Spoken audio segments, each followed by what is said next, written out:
தேர்தலில் ஒரு கட்சியால எப்படி ஜெயிக்க முடியும்?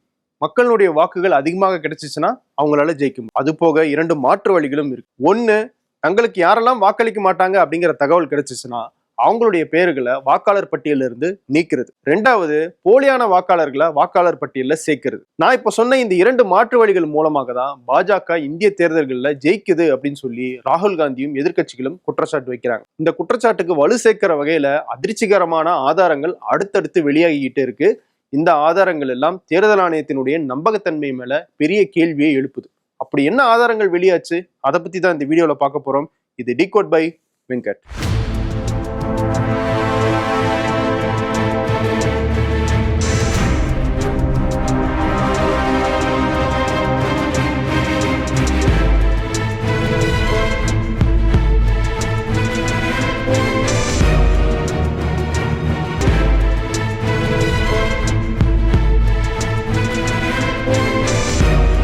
அதிசயா, அதிசயங்களின் ஆரம்பம். அதிசயா, அதிசயம் நடக்கும் நிச்சயமா. முல்லை பெரியாறு அணை பின்னணியில் எழுதப்பட்ட நீர் அதிகாரம் நாவல் இப்போது ஆடியோ ஃபார்மேட்ல விகடன் பிளேல. விகடன் ஆப்பை இன்ஸ்டால் பண்ணுங்க, பிளே ஐகானை கிளிக் பண்ணி நீர் அதிகாரம் நாவலை லிசன் பண்ணுங்க. ஆகஸ்ட் 7ஆம் தேதி ராகுல் காந்தி ஒரு பிரஸ் மீட் வச்சிருந்தாரு. அதுல வாக்காளர் பட்டியலில் இருக்கிற முறைகேடுகள் தொடர்பாக ஒரு பெரிய பிரசன்டேஷனே போட்டு காமிச்சார். முறைகேடுகள் இருக்கு அப்படின்னு சொன்னா போதுமா, அதை நம்ம ரிசர்ச் பண்ணி வெளியே கொண்டு வரணும்ல அப்படிங்கிற காரணத்துக்காக பெங்களூர் மத்திய தொகுதி அதுல இருக்கிற ஒரு சட்டமன்ற தொகுதியான மகாதேவபுராவை ஒரு சாம்பிளாக எடுத்துக்கிட்டாங்க காங்கிரஸ் தரப்புல. அதுல கடந்த 6 மாதங்களாக ஓட்டர்ஸ் லிஸ்ட், அதாவது தேர்தல் ஆணையம் கொடுத்த ஓட்டர்ஸ் லிஸ்ட்டை வச்சு ஆய்வு பண்ணதுல கிட்டத்தட்ட 1,250,000 வாக்காளர்கள் போலியாக அந்த தொகுதியில இருக்காங்க அப்படிங்கிற குற்றச்சாட்டை ராகுல் காந்தி வச்சிருந்தாரு. அது தொடர்பாக நம்ம டிகோட் நிகழ்ச்சியில ஏற்கனவே ஒரு வீடியோ போட்டிருக்கோம். அதை பாத்தீங்கன்னா இன்னும் அந்த குற்றச்சாட்டு என்ன அப்படிங்கிறது உங்களுக்கு தெளிவாக புரியும். ராகுல் காந்தி கொடுத்த அந்த பிரசன்டேஷன்ல போலி வாக்காளர்களை 5 வகையாக பிரிச்சிருக்காரு. ஒண்ணு, ஒரே வாக்காளர் ஆனா பல ஓட்டு, அதாவது ஒரு வாக்காளருக்கு இந்த பூத்லயும் ஓட்டு இருக்கும், வேறொரு பூத்லயும் ஓட்டு இருக்கும், அதுல சில வாக்காளர்களுக்கு வேற மாநிலங்கள்ல கூட ஓட்டு இருந்துச்சு அப்படின்னு சொல்லி ஒரு பட்டியல ரெடி பண்ணியிருந்தார். 2வது, முறையான அட்ரஸ் இல்லாத வாக்காளர்கள். சில வாக்காளர்களுடைய அட்ரஸ்ல நம்பர் 0ன்னு இருந்திருக்கு, அவங்களுடைய பெற்றோர் பெயர் IFJDK அப்படின்னு சொல்லி ரேண்டமாக இருந்திருக்கு. இப்படி ஒரு பட்டியல் இருக்கு. 3வதாக, ஒரே வீட்டு அட்ரஸ்ல 80 பேர், 90 பேர், 45 பேர்னு வாக்குகள் இருந்திருக்கு. அப்படிப்பட்ட ஒரு பட்டியலையும் ரெடி பண்ணியிருந்தாரு. 4வதாக, பல வாக்காளர்களுக்கு முறையான புகைப்படமே இல்லை, அப்படியே புகைப்படம் இருந்தாலும் அது கண்ணுக்கு தெரியாத வகையில் ரொம்ப சின்னதாகவும் இருந்திருக்கு. 5வதாக, ஃபார்ம் 6, அதாவது புதுசா வாக்களிக்க வர்றவங்க ஃபில் பண்ணி தர அந்த ஃபார்மின் மூலமாக பலர் போலியாக வாக்களிச்சிருக்காங்க அப்படிங்கிற குற்றச்சாட்டு வச்சிருந்தாரு. அதுல புதுசா வாக்களிக்கிறேன் அப்படின்ற அடிப்படையில ஷாக்குல் ராணி அப்படிங்கிற 70 வயது மூதாட்டி வாக்களிச்சிருந்தாங்க அப்படிங்கிற ஆதாரங்களை எல்லாம் அவர் அந்த பிரசன்டேஷன்ல கொடுத்திருந்தாரு. இப்படி 1,250,000 போலி வாக்காளர்கள் இருந்ததாக சொல்றாரு. இந்த போலி வாக்காளர்கள் எல்லாம் இல்லாம இருந்திருந்தாங்கன்னா அந்த தொகுதியில் நிச்சயமாக காங்கிரஸ் ஜெயிச்சிருக்கும் அப்படிங்கிறதையும் ராகுல் காந்தி உறுதியாக சொல்றாரு. ராகுல் காந்தியினுடைய இந்த குற்றச்சாட்டுகளுக்கு தேர்தல் ஆணையத்துக்கிட்ட இருந்து விளக்கம் எதிர்பார்க்கப்பட்டுச்சு. ஆனால் தேர்தல் ஆணையம் என்ன சொல்லிட்டாங்க, ராகுல் காந்தி அங்க திரையில காட்டினதை தரையில நேர்ல ஆதாரங்களோட டிக்ளரேஷனோட கொடுக்கணும், நான் சொல்றதெல்லாம் உண்மை, அதுல ஏதாவது தப்பு இருந்துச்சுன்னா அதனுடைய பின்விளைவுகளை சந்திக்க நேரிடும், அதுக்கு நான் ஒத்துக்கிறேன் அப்படின்னு சொல்லி கையெழுத்து போட்டு கொடுக்கணும் அப்படின்னு தேர்தல் ஆணையம் சொல்றாங்க. ஆனா ராகுல் காந்தி என்ன சொல்றாரு, நான் பொதுவெளியிலேயே எல்லாத்தையும் போட்டு காட்டிட்டேன், இதுக்கப்புறம் தனியா வந்து வேற சொல்லணுமா, இத்தனைக்கும் அந்த ஆதாரங்கள் எல்லாம் தேர்தல் ஆணையத்தினுடைய டேட்டால இருந்து எடுக்கப்பட்டதுதான் அப்படின்னு சொல்லி ராகுல் காந்தியும் எதிர்கட்சி எம்பிகள் எல்லாருமே இன்னைக்கு டெல்லியில போராட்டத்திலையும் ஈடுபட்டாங்க. அந்த ஆதாரங்களை ராகுல் காந்தி தரது ஒரு பக்கம் இருக்கட்டும், இன்னொரு பக்கம் ஊடகங்கள் களத்தில் இறங்கி ராகுல் காந்தியினுடைய குற்றச்சாட்டு உண்மையா பொய்யா அப்படிங்கிறத வெரிஃபை பண்ண ஆரம்பிச்சாங்க. அங்க இருந்துதான் அதிர்ச்சிகரமான தகவல்கள் ஒண்ணு வெளியே வர ஆரம்பிச்சிருக்கு. முதல் விஷயம், ராகுல் காந்தி வச்ச குற்றச்சாட்டுல பெங்களூர்ல இருக்கிற முனிரெட்டி கார்டன் அப்படிங்கிற ஒரு இடத்துல இருக்கிற நம்பர் 35 அப்படிங்கிற அந்த வீட்டுல 80 வாக்காளர்கள் இருக்கிறதாக வாக்காளர் பட்டியல் சொல்லுது அப்படின்னு சொல்லியிருந்தாரு இல்லையா. அந்த வீட்டுக்கு இந்தியா டுடே, நியூஸ் மினிட் போன்ற ஊடகங்களினுடைய பத்திரிகையாளர்கள் நேர்ல போய் விசாரிக்கிறாங்க. அவங்க அந்த வாக்காளர் பட்டியலோடய தான் அங்க போறாங்க. அங்க போய் பார்க்கும்போது அந்த நம்பர் 35 அப்படிங்கிறது ஒரு பெரிய லைன் வீடுகள் இருக்கும் இல்லையா, அதுல ஒரு வீடாக இருக்கு. அந்த வீடினுடைய சைஸ் 10க்கு 12 ஸ்கொயர் ஃபீட்ல இருக்கிற ஒரு சின்ன ரூம் மட்டும்தான். அதுல 80 பேர் இருக்கிறதுக்கான வாய்ப்பே இல்லை அப்படிங்கிறது தெளிவாக தெரியுது. 2வது, இந்த லைன் வீடுகளுடைய ஓனர் அப்படின்னு சொல்லப்படுறவர் ஜெயராம் ரெட்டி. அவரை கூப்பிட்டு விசாரிக்கும் போது தனக்கு முதல்ல பாஜகவுல தொடர்பு இருக்கு அப்படிங்கறத சொல்றாரு. பின்னாடி இல்ல நான் பாஜகவுக்கு வாக்களிக்கிறவன் அப்படின்னு சொல்லி விலகிக்கிறாரு. அவர்கிட்ட விசாரிக்கும் போது இந்த இடத்துல மொத்தம் 16 வீடு இருக்கு. இங்க வெளி மாநிலங்கள்ல இருந்து வேலை தேடி வர்றவங்க தான் அதிகமா வராங்க. குறிப்பா இங்க ஒரு ஐடி காரிடார் இருக்கு. அங்க தூய்மை பணியாளர்களாக, டிரைவர்களாக, ஃபுட் டெலிவரிக்கு போறவங்களாக, இப்படி பல்வேறு நபர்கள் இங்க வந்து வேலைக்கு வருவாங்க. அவங்களாம் தான் இங்க தங்குறாங்க. அப்படி தங்குனவங்க இங்கேயே ஓட்டர் ஐடி எல்லாம் வாங்குறாங்க. வாங்கிட்டு வேற இடத்துக்கு வேலை கிடைச்ச உடனே வேற மாநிலத்துக்கு போயிடுறாங்க. அப்படி நிறைய பேர் வந்து போயிருக்காங்க. ஆனா நீங்க காட்டுற இந்த ஓட்டர் லிஸ்ட்ல நான் நிறைய பேரை பார்த்ததே கிடையாது அப்படின்னு சொல்றாரு ஜெயராம் ரெட்டி. அங்க 36 ஆண்டுகளாக குடியிருக்கிற மேற்கு வங்கத்தை சேர்ந்த மொண்டாலா அப்படிங்கிறவரு, நீங்க காட்டுற இந்த ஓட்டர் லிஸ்ட்ல இருக்கிறவங்களுடைய முகத்தையோ அவங்களுடைய பேரையோ நான் இது வரைக்கும் பார்த்ததோ கேள்விப்பட்டதோ கிடையாது அப்படின்னு சொல்றாரு. அப்போ இந்த 80 பேருடைய பெயர்கள் அதுல எப்படி வந்துச்சு? இது தொடர்பா பூத் லெவல் ஆபீசர் முனிரத்னா அப்படிங்கிறவங்க கிட்ட போய் கேட்கறாங்க. இப்படி எப்படிங்க ஒரே இடத்துல 80 பேருடைய பேர் இருக்கு, இது நீங்க எப்படி அனுமதிச்சீங்க, நீங்க இன்ஸ்பெக்ஷன் பண்ணீங்களா இல்லையா அப்படின்னு கேட்கும்போது, இல்லைங்க நாங்க பண்ணோம், அந்த மாதிரி நிறைய பேர் இருக்கிறது எங்களுக்கு முன்னாடியே தெரியும், நாங்க அவங்க பேர்லாம் நீக்க சொல்லி நாங்க வந்து தேர்தல் ஆணையத்திட்ட சொல்லியிருக்கோம், ஆனா இந்த ப்ரொசீஜர் ப்ராப்ளம் இருக்கிறதுனால அது நீக்காமே இருக்கு அப்படின்னு சொல்லி ரொம்ப அலட்சியமாக பதில் சொல்லியிருக்காங்க. அப்போ தேர்தல் ஆணையத்தினுடைய இந்த வாக்காளர் பட்டியல் சரிபார்ப்புல பிரச்சனை இருக்கு அப்படிங்கிறது ரொம்பவே தெளிவாக தெரியுது. இரண்டாவதாக ஒரு முக்கியமான விஷயத்தையும் நம்ம இங்க கவனிக்க வேண்டியிருக்கு. ராகுல் காந்தி வச்ச அந்த குற்றச்சாட்டுகளுக்கு எதிராக கர்நாடகத்தினுடைய தலைமை தேர்தல் அதிகாரி ஒரு நோட்டீஸை கொடுத்திருக்காரு. அதுல என்ன சொல்லியிருக்காருன்னா, நீங்க ஷாக்குன் ராணி அப்படிங்கிற ஒரு 70 வயது மூதாட்டி 2 முறை வாக்களிச்சதாக சொல்லியிருக்கீங்க. அவங்களுடைய பேருக்கு நேராக தேர்தல் அதிகாரிகள் 2 முறையும் டிக் பண்ணதாகவும் ஒரு ஆதாரத்தை காட்டியிருந்தீங்க இல்லையா, அது பொய்ன்னு சொல்லி ஷாக்குன் ராணி சொல்றாங்க. தான் ஒரு முறைதான் வாக்களிச்சதாக அவங்க சொல்றாங்க. நீங்க காட்டின அந்த டிக் பண்ண அந்த ஷீட் இருக்கு இல்லையா, அது உண்மையான ஷீட் கிடையாது. அந்த ஆதாரத்தை எங்க கிட்ட சப்மிட் பண்ணுங்க, அதுக்கான விளக்கத்தையும் கொடுங்க அப்படின்னு சொல்லி நோட்டீஸா அனுப்பியிருந்தாங்க. தேர்தல் ஆணையம் ரொம்ப ஷார்ப்பா இருக்காங்களாம் அப்படிங்கிற மாதிரி தான் இந்த நோட்டீஸ் இருந்துச்சு. ஆனா அந்த நோட்டீஸ்லயே பல்வேறு கேள்விகள் நமக்கு வருது. ஒண்ணு, ராகுல் காந்தி அந்த அம்மாக்கு 2 இடத்துல வாக்கு இருக்குன்னு சொல்லியிருந்தாங்க இல்லையா, அவங்க 2 இடத்துல வாக்களிக்காம கூட இருந்திருக்கலாம். ஆனால் வாக்காளர் பட்டியல்ல அவங்களுடைய பேர் எப்படி 2 இடத்துல வந்துச்சு அப்படிங்கிற கேள்விக்கு தேர்தல் ஆணையத்தினுடைய பதில் இப்போ வரைக்கும் வரல. அது மட்டும் இல்ல, வாக்காளர் பட்டியல்ல நிறைய பேருடைய அட்ரஸ் 0ன்னு இருந்துச்சு. நிறைய பேருடைய அப்பா பேர் IFJDK அப்படின்னு இருந்துச்சு. நிறைய பேருக்கு வெவ்வேறு இடங்கள்ல வாக்குகள் இருந்துச்சு. இதுக்கான விளக்கத்தையும் இப்போ வரைக்கும் தேர்தல் ஆணையம் கொடுக்கவே இல்லை. ஆனா ராகுல் காந்தி மட்டும் அந்த ஆதாரங்களை சமர்ப்பிக்கணும் அப்படிங்கறது மட்டும் நோட்டீஸ் மூலமாக கொடுத்துக்கிட்டே இருக்காங்க. இதுல இன்னொரு விஷயத்தையும் நீங்க கவனிக்கணும். ஷாக்குன் ராணி உண்மையாகவே 2 முறை வாக்களிச்சாங்களா அப்படிங்கிற கண்டுபிடிக்கிறதுக்கு வேறொரு வழியும் இருக்கு. அதுதான் CCTV ஃபுட்டேஜஸ். அந்த CCTV ஃபுட்டேஜை பார்த்தோம்னா வாக்குப்பதிவு நாள் அன்னைக்கு ஷாக்குன் ராணி அங்க போய் வாக்களிச்சாங்களா அப்படிங்கிறது தெளிவாக தெரிஞ்சிடும். ஆனால் தேர்தல் ஆணையத்தினுடைய சமீபத்திய விதிகளின்படி 45 நாட்களுக்கு மேல நாங்க CCTV ஃபுட்டேஜஸை சேவ் பண்ணி வைக்க மாட்டோம் அப்படின்னு மாத்திட்டாங்க. அப்படி இருக்கும்போது ஷாக்குன் ராணி 2 முறை தான் வாக்களிச்சாங்க அப்படிங்கிறத ராகுல் காந்தியால எப்படி ப்ரூவ் பண்ண முடியும்? இதுவுமே ஒரு தவறான நடவடிக்கைன்னு ராகுல் காந்தி குற்றச்சாட்டு வைக்கிறாரு. மூணாவதா முக்கியமான ஒரு விஷயம் இருக்கு. நாங்க இந்த மாதிரி வாக்காளர் பட்டியலில் இருக்கிற முறைகேடுகளை ஒரு தொகுதியில கண்டுபிடிக்கிறதுக்கே 6 மாசம் ஆச்சு. இப்படி இந்தியா முழுக்க நாங்க கண்டுபிடிக்கணும்னா எத்தனை வருஷம் ஆகுது? அதனாலதான் நாங்க தேர்தல் ஆணையத்துக்கிட்ட கேட்கிறோம், டிஜிட்டல் ஃபார்மேட்ல, எலக்ட்ரானிக்கலி ரீடபிள் ஃபார்மேட்ல எங்களுக்கு இந்த வாக்காளர் பட்டியலை கொடுங்க அப்படின்னு சொல்லிட்டு. அதாவது எலக்ட்ரானிக்கலி ரீடபிள் ஃபார்மேட்னா இந்த XMLன்னு சொல்லப்படுற ஷீட் ஃபார்மேட்ல, டேபிள் ஃபார்மேட்ல வேணும் அப்படின்னு கேட்கறாங்க. அப்படி கொடுக்கறது மூலம் என்ன ஆகும்னா, போலி வாக்காளர்களையோ இல்ல ஒரு வாக்காளருக்கு 2-3 இடத்துல வாக்கு இருக்கிறதையோ ஈஸியா சில நிமிடங்கள்ல கண்டுபிடிச்சிட முடியும். அப்படி யாரும் கண்டுபிடிச்சிடக்கூடாது அப்படிங்கிறதுக்காகவே இப்படி PDF ஃபார்மேட்ல மட்டுமே இந்த வாக்காளர் பட்டியலை தேர்தல் ஆணையம் ரிலீஸ் பண்ணியிருக்கிறதாகவும் குற்றச்சாட்டு வைக்கிறார் ராகுல் காந்தி. ராகுல் காந்தியினுடைய இந்த குற்றச்சாட்டுக்கு வலு சேர்க்கிற வகையில தேர்தல் ஆணையம் இன்னொரு விஷயத்தையும் பண்ணியிருக்காங்க. சமீபத்துல பீகார்ல ஸ்பெஷல் இன்டென்சிவ் ரிவிஷன் அப்படிங்கிற ஒரு ப்ராசஸ் பண்ணாங்க. அதாவது வாக்காளர் பட்டியல்ல சிறப்பு மறுசீராய்வு செய்யறது. அதன் அடிப்படையில ஆகஸ்ட் 1ஆம் தேதி 65 லட்சம் வாக்காளர்களை வாக்காளர் பட்டியலிருந்து நீக்கி ஒரு வரைவு வாக்காளர் பட்டியலை அறிவிச்சிருந்தாங்க. அந்த 65 லட்சம் பேரை நீக்கினீங்க இல்லையா, அந்த பட்டியலை ஒரு டிஜிட்டல் ஃபார்மேட்ல உச்சநீதிமன்றத்துல சப்மிட் பண்ணுங்கன்னு சொல்லி உச்சநீதிமன்றம் கேட்கிறாங்க. ஆனால் தேர்தல் ஆணையம் மறுத்திருந்தாங்க. அதுக்கு அவங்க சொன்ன காரணம், எந்த சட்டமோ எந்த விதியோ எங்களை இந்த மாதிரியான ஃபார்மேட்ல இந்த மாதிரி டேட்டாஸை கொடுங்க அப்படின்னு சொல்லி எங்களை கட்டாயப்படுத்தவில்லை, அதனால கொடுக்க முடியாது. ரெண்டாவது, நாங்க அந்த 65 லட்சம் பேர் நீக்கப்பட்டாங்க இல்லையா, அந்த பட்டியலை ஒவ்வொரு அரசியல் கட்சியினுடைய பூத் லெவல் ஏஜென்சிக்கும் கொடுத்துட்டோம். அவங்க வேணும்னா நேர்ல போய் விசாரிச்சுக்கிட்டோம் அப்படின்னு சொல்லி அந்த 65 லட்சம் பேரை நீக்கினாங்க இல்லையா, அந்த பட்டியலை கொடுக்கறதுக்கு மறுத்துட்டாங்க. வாக்காளர் பட்டியல இருந்து பேர்களை நீக்கிறது பாஜகவுக்கு எதிரான வாக்குகளை நீக்கிறதுக்கு சமம் அப்படின்னு சொல்லி எதிர்கட்சிகள் எல்லாம் குற்றச்சாட்டு வச்சுக்கிட்டு இருக்காங்க. இந்த நிலையில தான் நீக்கப்பட்ட 65 லட்சம் வாக்காளர்களுடைய அந்த பட்டியலை டிஜிட்டல் ஃபார்மெட்ல கொடுக்க முடியாதுன்னு சொல்லியிருக்காங்க தேர்தல் ஆணையம். அப்படி டிஜிட்டல் ஃபார்மெட்ல கொடுத்தா என்ன ஆகும் அப்படின்னா, எத்தனை போலி வாக்காளர்கள் அதுல இருந்து நீக்கப்பட்டிருக்காங்க அப்படிங்கிறது தெரிஞ்சிடும்.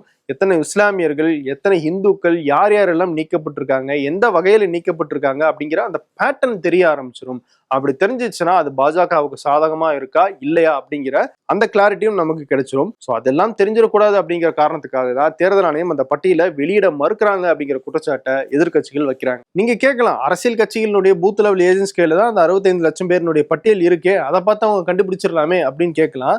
ஆனா அந்த 65 லட்சம் பேர் ஏன் நீக்கப்பட்டாங்க அப்படிங்கிற காரணத்தை அந்த பட்டியல்ல அவங்க சொல்லல. இவங்க மேனுவலா ஒன்னொன்னா பிரிண்ட் அவுட் எடுத்து அந்த ஒரு நபருடைய வீட்டுக்கும் போய் இவங்க இருக்காங்களா இல்லையா அப்படின்னு கண்டுபிடிச்சு முடிக்கிறதுக்குள்ள பீகார் தேர்தலே வந்துடும். தேர்தல் ஆணையமும் அதான் சொல்றாங்க, நாங்க ஒரு ப்ராசஸை ஃபாலோ பண்றோம், இது வரைவு அறிக்கை மட்டும்தான், முழு அறிக்கை இன்னும் கொஞ்சம் டைம் கழிச்சு வெளியிடப்படும், அதுக்குள்ள யாருடைய பெயர்கள்லாம் நீக்கப்பட்டிருக்கோ அவங்களெல்லாம் திரும்பவும் அப்ளை பண்ணி தங்களுடைய பெயரை சேர்த்துக்க சொல்லலாம் அப்படின்னு சொல்றாங்க. ஆனா இந்த ப்ராசஸ்க்கும் நேரடியாக ஒரு பூத் லெவல் ஆஃபீஸர் போய் விசிட் பண்ணி தான் ஒரு முடிவெடுக்கணும். அந்த ப்ராசஸ் நடந்து முடிக்கிறதுக்குள்ளேயும் தேர்தல் வந்துரும்னு சொல்றாங்க அரசியல் கட்சிகள். இதையெல்லாம் தாண்டி பீகார்ல நடந்துட்டு இருக்கிற அந்த ஸ்பெஷல் இன்டென்சிவ் ரிவிஷன் மேல பல்வேறு கேள்விகள் இருக்கு. 2003 அடிப்படையில தான் நாங்க திரும்ப இதை பண்றோம் அப்படின்னு தேர்தல் ஆணையம் சொல்றாங்க. ஆனா 2003 குடியுரிமையை நிரூபிக்க கூறி எந்த வாக்காளர்கிட்டையும் கேட்கப்படல. இப்பயே அவங்க கேட்கறாங்க அப்படிங்கிற கேள்விக்கு தேர்தல் ஆணையம் கிட்ட இருந்து பதில் இல்லை. சரி, 2003 இதே மாதிரி ஒரு தீவிர மறுசீராய்வு செஞ்சீங்கல்ல, அதுல என்னென்ன ரூல்ஸ் எல்லாம் நீங்க ஃபாலோ பண்ணீங்க, அந்த டாக்குமெண்ட் எங்களுக்கு கொடுங்க அப்படின்னு சொல்லி கேட்கும் போதும் அந்த டாக்குமெண்ட் இல்ல, அது எங்க போச்சுன்னு தெரியல அப்படின்னு சொல்லி மழுப்பலாக தான் தேர்தல் ஆணையம் பதில் சொல்லியிருக்காங்க. அப்போ உண்மையாகவே இந்த மறுசீராய்வினுடைய நோக்கம் என்ன அப்படிங்கிறது மிகப்பெரிய கேள்வியாக இருக்கு. அதெல்லாம் சரிப்பா, இந்த மறுசீராய்வு எதுக்கு நடத்துனீங்க? அமித்ஷா என்ன சொன்னாரு? பங்களாதேஷ்ல இருந்து நிறைய பேர் ஊடுருவி இங்க வாக்களிச்சுட்டு இருக்காங்க, அந்த போலி வாக்காளர்களை எல்லாம் நீக்கணும் அப்படின்னு சொன்னார் இல்லையா? சரி, உண்மையாகவே போலி வாக்காளர்களை நீக்கிட்டாங்களா அப்படின்னா, தி ரிப்போர்ட்டர்ஸ் கலெக்டிவ் அப்படிங்கிற அந்த ஊடக இணையதளம் அவங்க நடத்தின ஆய்வுல என்ன தெரிய வந்திருக்கு, உத்தரப்பிரதேசத்துல இருக்கிற 5000 பேருக்கு அங்கேயும் வாக்கு இருக்கு, பீகார்லயும் வாக்கு இருக்கு அப்படிங்கிறது ஆகஸ்ட் 1ஆம் தேதி வெளியிடப்பட்ட வரைவு வாக்காளர் பட்டியல் மூலமாக தெரிய வந்திருக்கு. அதுல வால்மீகி நகர் அப்படிங்கிற ஒரு தொகுதியில மட்டும் உத்தரப்பிரதேசத்தை சேர்ந்த 1000க்கும் மேற்பட்டவங்களுக்கு வாக்கு இருக்கு அப்படிங்கிறது தெரிய வந்திருக்கு. அவங்களுடைய பெயர்கள்ல ஸ்பெல்லிங்கை மட்டும் லைட்டா மாத்திருக்காங்க, அவங்களுடைய அப்பா அம்மா பெயர்கள்ல ஸ்பெல்லிங்கை மாத்திருக்காங்க, வயசு மாத்திருக்காங்க, நம்பர் மாத்திருக்காங்க. இப்படி சின்ன சின்ன சேஞ்சஸ் மூலமாக 2 வாக்காளர் பட்டியல்ல 5000 பேருக்கு மேல வச்சிருக்காங்களா பீகார்ல மட்டும்.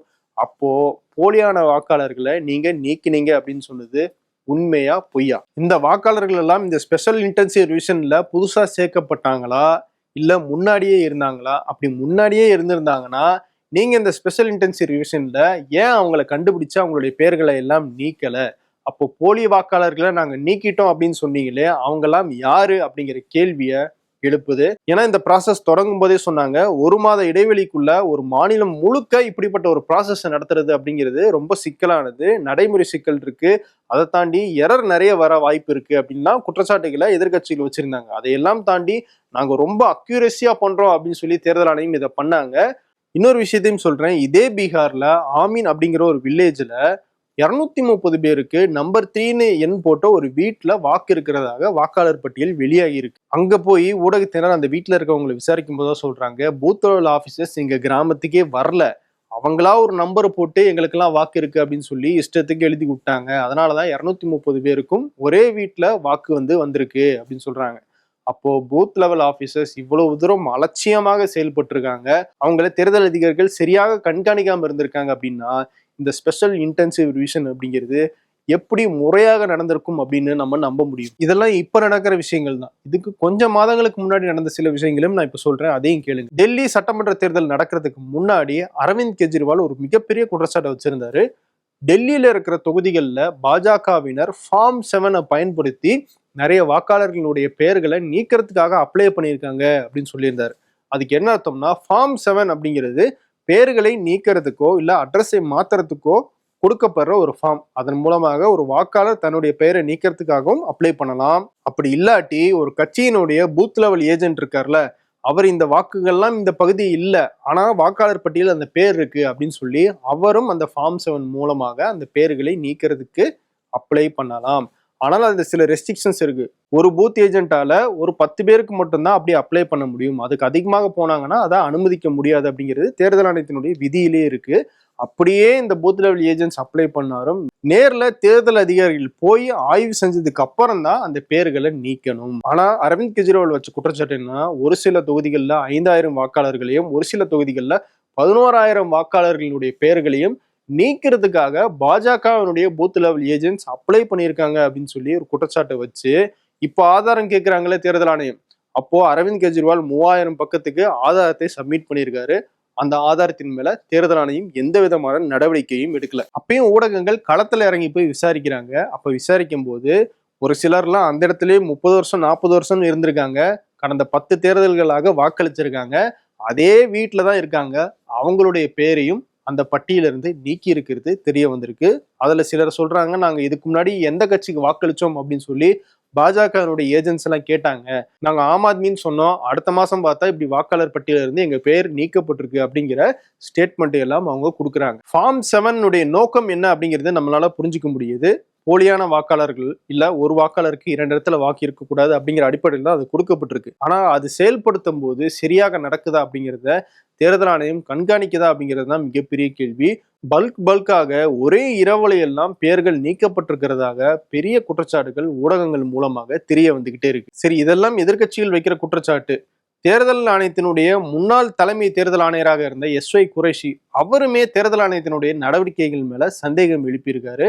2024 லோக்சபா தேர்தலில் வாக்குப்பதிவு முடிஞ்சதுக்கு பிறகு அந்த ஓட்டர் டேர்ன் அவுட் டேட்டா எவ்வளவு பேர் வாக்குப்பதிவு செஞ்சாங்க அப்படிங்கிற அந்த டேட்டாவை முன்னாடி எல்லாம் உடனடியாக வெளியிட்டு இருந்தோம். ஆனா தேர்தல் ஆணையம் ரொம்ப டிலே பண்ணி 2 நாள் கழிச்சு 3 நாள் கழிச்சு 1 வாரம் கழிச்செல்லாம் அப்டேட் பண்ணி அறிவிச்சிட்டு இருந்தாங்க.